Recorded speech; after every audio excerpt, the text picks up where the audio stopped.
Charlotte, North Carolina for their 2012 convention. Seems some local businesses were going to get frozen out unless they were union shops. We've been all over this story, and now local lawmakers are asking the DNC to change its ways and allow more non-union shops to work. Former mayoral candidate and Charlotte businessman Scott Stone back with us, sir. Okay, so we went through this before. The DNC said, by the way, you didn't have to be a union shop after all. Do you believe him, A? And B, if you don't believe him, what do you want them to do?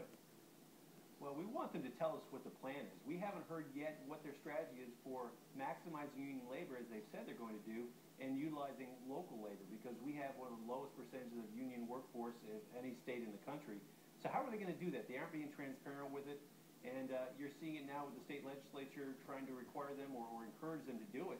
You're seeing now the state legislature getting involved because we're still not hearing answers from the local leaders or the state leaders or the DNC host committee. So we need some answers of, are they going to use local labor for these local jobs? And we're just not hearing the transparency. We're seeing it and hearing the answers of what their plan is. All right, Scott, some of our viewers may say, hey, Bowling, you're being petty about this. DNC can hire who they want to build a scaffolding. But didn't they make promises to the town of Charlotte before they decided to pick it? Oh, sure. Well, this has been the big thing that they've talked about. And let's be honest, the governor needs to get reelected, and President Obama needs our 15 electoral votes. So they picked Charlotte, North Carolina for a reason. And they made a big show about this, of how many jobs this is going to create, how great this was going to be for Charlotte. And it could be.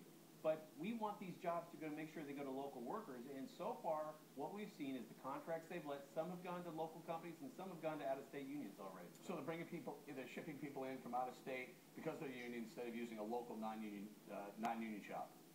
Absolutely. They've already done that. They've already awarded some contracts to union shops from outside of Charlotte and outside of North Carolina. Scott, have you personally heard from the DNC?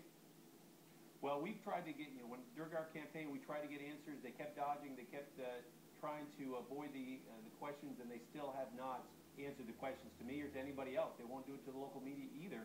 One of the things that they're required to do, Eric, is have a project labor agreement. That's in the DNC contract. They were required to have that in April. We asked them, where is the project labor agreement? Let's see it. And that's the labor agreement that every single vendor is going to have to sign. And they will not show us what's in that labor agreement. That's some serious things right there. So they've got one and they're not telling us about it because they're being dishonest, or they're in breach of contract with the DNC and the city of Charlotte. So you're saying Wasserman Schultz and the rest of the DNC put in writing, and if it's in writing, make it transparent enough where we can find it. All right, Scott Stone, thank you so much for joining us. Hey, thanks, Eric. Joining me now, Illinois